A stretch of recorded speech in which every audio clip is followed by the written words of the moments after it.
What up, your boy Fabs, a.k.a. Fabão, a.k.a. The Herbman Fabs, trazendo mais um vídeo aqui para vocês no canal. Bem, galera, o primeiro vídeo aí causou umas controvérsias, mais no TikTok, né, onde eu fiz algumas postagens para promover esse vídeo e eu falei que o movimento feminista, ele foi um movimento que não foi criado de mulheres para mulheres, e sim pelas elites. Bem, como Red Pill não é ideologia, Red Pill é informação, eu fui tentar dar uma averiguada mais a fundo, né, nessas informações. E eu acho que eu vou ter que mudar um pouco como eu falei, né, esse título, porque o feminismo, quando você pesquisa sobre o feminismo, você não vai encontrar ali uma fundadora, apesar de ter uma mulher que começou a escrever sobre isso. Eu não sei se o embate que eu vi na internet sobre ela não ter militado sobre isso, ou porque ela começou a publicar livros onde ela escrevia sobre mulheres tendo mais direitos no mercado de trabalho, que serem olhadas, né, no mesmo nível que os homens. E essa mulher chamada Mary Wollstonecraft, ela começou a publicar essas coisas por volta de 1970, né, 1770, perdão, quando coincidentemente foi onde começou a Revolução Industrial na Inglaterra. Ela era inglesa e então dentro do Red Pill, essa galera que já foi Red Pillada, fala-se muito nisso, né, do feminismo ter sido criado pelo sistema. Eu fui tentar observar mais a fundo, só que eu não consegui encontrar nomes das pessoas que começaram o movimento da Revolução Industrial na Inglaterra, para tentar fazer essa ligação, né, com essa Mary Wollstonecraft. Então eu não consegui achar esses nomes, o que dificulta saber se ela tinha conexão com alguém que estava envolvido nesse movimento. Então, como o Red Pill é informação e não ideologia, eu não me importo em trabalhar com a hipótese de que essa primeira onda, ela tenha, como eu falei no primeiro vídeo, né, ela foi a menos nociva, ela realmente tenha sido criada de uma mulher. Ela começou a publicar isso realmente porque ela tinha boas intenções e não foi influenciada pelas elites. Mas o problema teve um gap muito grande, né, um espaço muito grande entre 1770, onde ela começou, né, foi a primeira onda do feminismo, e a segunda onda, que veio quase 200 anos depois, né, nos anos 60. E então eu tenho que mudar esse foi criado pelo sistema por foi infiltrada pelo sistema, porque a partir da segunda onda foi onde John D. Rockefeller, Andrew Carnegie, que eram duas pessoas que foram muito influentes para a Revolução Industrial dos Estados Unidos, que aconteceu no final dos 1800, ali por 1880 até 1915. E essas duas pessoas, Rockefeller e Carnegie, foram muito importantes e muito influenciadores para essa revolução, onde eles pararam de produzir em quantidades pequenas e começaram a produzir em quantidades maiores, né, em fábricas, com maquinário e essas coisas. E então aí, porque essas pessoas, cara, o que a gente também tem que entender é que você não fica bilionário por acaso. Esses caras são muito inteligentes, eles pensam muito à frente do tempo deles. Eles podem ver coisas às vezes que a gente não vê. Nós, cidadãos normais, não temos essa capacidade, né? Pessoas assim que não são do business. Então eles tiveram essa capacidade de poder incluir o feminismo, né, numa de suas pautas que eles queriam promover, e eles se infiltraram no feminismo. Um exemplo disso é a revista Cosmopolitan, que começou no final dos 1800 como uma revista de família, e ela transformou-se ali pelos anos 1960 numa revista feminista, né, uma revista feminina, uma revista para mulher, mas com ideias feministas. Então, a partir da segunda onda, the second wave, é aí onde todo mundo pode ter certeza que foi influenciado pelas elites. Eles se infiltraram no movimento para, primeiramente, existia uma preocupação com o imposto. Eles queriam coletar mais imposto das pessoas. E como eles viam, né, a nobreza de você ser uma dona de casa, de você ser uma mãe, de você ser uma cuidadora ali da sua família, eles viam isso como pessoas estarem em casa sem fazendo nada, como eles podiam coletar imposto dessas pessoas, já que eles só coletavam dos maridos que eram os provedores. E como eles influenciaram essa revolução industrial, abriram fábricas, eles conseguiram matar 2 coelhos com uma cajadada só, porque aí colocando as mulheres no mercado de trabalho, eles encheram as fábricas de funcionários que eles pagavam mais barato, mulheres. Esse é o tipo de pessoa que paga a mulher mais barato. E naquele momento, eu acho que, né, eu não vivia naquele momento, mas a minha intuição é de que não se falava muito em salário porque elas estavam acabando de obter esses direitos, entrando na força de trabalho e podendo ter a oportunidade de tornar-se mulheres independentes, então eles não focaram muito nisso. Então elas abraçaram essas oportunidades, o que ajudou muito as elites, porque por trás de Rockefeller, por trás de Carnegie, sempre tem um Rothschild, que são os donos dos bancos centrais, né, e beneficiam muito beneficiaram-se também com essa entrada das mulheres no mercado de trabalho.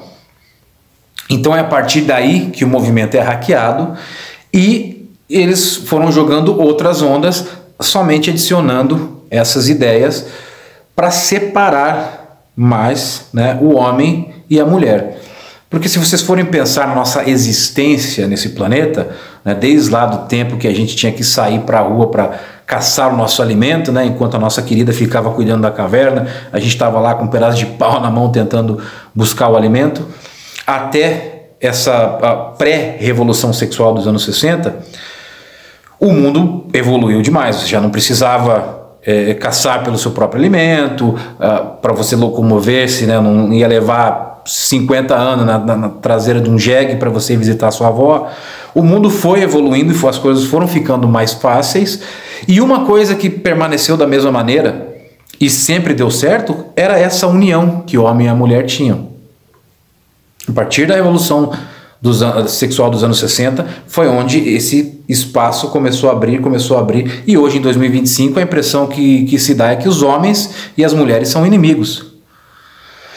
E isso também tem muito a ver com a ideia da Matrix em reduzir a população. Porque se você for observar de 1960 para cá, taxa de natalidade tem caído around the world, ao redor do mundo. Eu acho que as únicas pessoas que continuam reproduzindo bastante são os muçulmanos, que os muçulmanos gostam de ter muitos filhos. Mas o resto do mundo, a taxa de natalidade tem caído.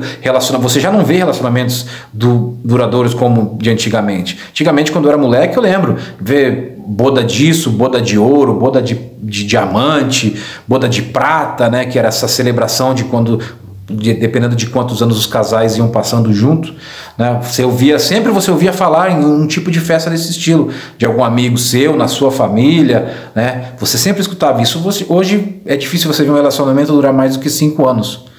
E isso foram ideias que foram sendo colocadas na cabeça das mulheres para afastá-las dos homens. Foram desconstruindo a figura masculina, a figura do homem, do chefe de família, que foi aquilo que sempre funcionou, né?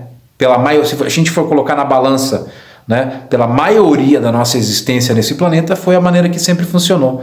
Foram colocando na cabeça das mulheres que isso era opressão, que a mulher está em casa, ela é oprimida, né, a nobreza de você ser a rainha de uma família. Eu, particularmente, acho isso muito nobre. Então, isso foram ideias que foram sendo colocadas, né, foram adicionando ali a third wave, fourth wave, né, a terceira onda, a quarta onda do feminismo, e isso foi só piorando esse relacionamento. Hoje, tudo, a taxa de não é só a taxa de natalidade, casamentos, relacionamentos, pessoas que estão por mais tempo solteiras, pessoas que sequer querem entrar em relacionamentos. E isso, né, já que eles não têm condição de fazer um purge, lembra daquele filme Purge, que parece que é 24 horas ou alguns dias podia se cometer assassinatos que não era crime? Como eles não têm condição de fazer um purge na vida real, né, eles vão direcionando a sociedade para uma maneira em que essas ideias elas comecem a agir, esses planos comecem a funcionar. E tem funcionado, porque as pessoas têm reproduzido menos, têm tido menos crianças, e a tendência é a população reduzindo, para chegar, eu não sei qual é o número exato que essas elites querem, mas eu sei que eles são, na minha opinião, são capazes de fazer coisas muito macabras, né? Para quem viu na pandemia, aí a pandemia foi eles chamam lá nos Estados Unidos de Great Awakening, né? Awakening vem de awake, de você despertar, de você acordar, né? E isso foi o grande red pill que as pessoas digeriram, né? E muitos digerindo até hoje. O meu red pill começou aí na pandemia, de aceitar essa verdade, né, do mundo como ele realmente é. Então eles têm esses planos, e como eles têm o poder da manipulação, eles põem esse poder, né, para trabalhar. E eu acho, cara, que é por isso que eu fui rever essa parte, porque o Red Pill, na verdade, é fazer com que as pessoas despertem. O Red Pill não é um movimento masculino, ele é um movimento para o mundo, para todas as pessoas, porque eu acho que esse lance de o homem odeia a mulher, o branco odeia o negro, o hétero odeia o gay, isso só ajuda para que as pessoas que estão no poder continuem adquirindo mais poder ainda, e nós que estamos sendo controlados aqui não prestamos atenção no que está acontecendo, porque a gente está muito preocupado odiando uns aos outros, e somos nós que temos o poder de poder parar, ou pelo menos tentar slow down, né? deixar esse movimento mais devagar, para que eles não tenham tanto poder, porque somos nós que pacificamente podemos protestar, né? Como a gente protesta com um político que a gente coloca nos seus cargos e eles não respondem aquilo que a gente quer, a gente vai às ruas de uma maneira pacífica para tentar tirar eles de lá. A gente pode cobrar esses políticos também, porque existem leis de monopólio, só que, né, é como Andrew Tate falou, se certos crimes são punidos com multas apenas, né, com cobrança, né, financeira, e não com tempo de cadeia, então esse crime ele pode ser cometido contanto que você tenha o dinheiro para pagar, né, por essas multas. Então acho que esse negócio de a gente estar desunido aqui é o que mais atrapalha.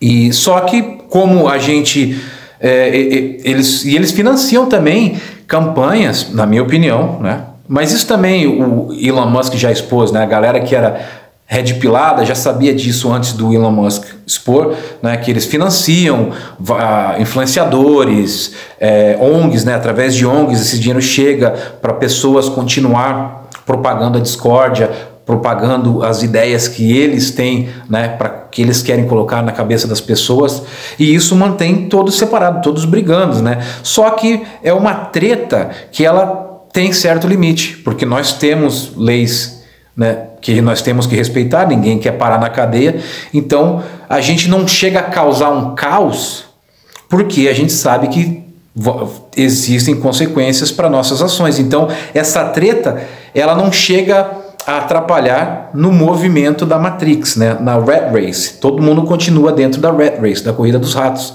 né? Como uma bateria, uma pilha para que o sistema funcione, entendeu? Então a gente não se une, mas a gente também não interrompe o sistema.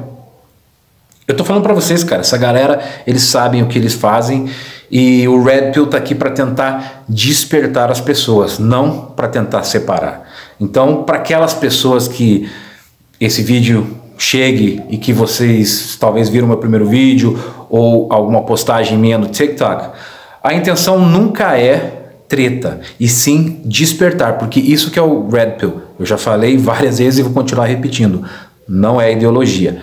Red Pill é informação, não é para separar, mas para que as pessoas abram os olhos para ver quem realmente é o inimigo, né? Eu vi um quote hoje, para a gente terminar esse vídeo aqui, que guerra acontece quando o governo nos fala quem é o nosso inimigo, e revolução acontece quando nós descobrimos quem é esse inimigo. Beleza, galera? Fiquem todos com Deus, tenham uma semana abençoada. Peace.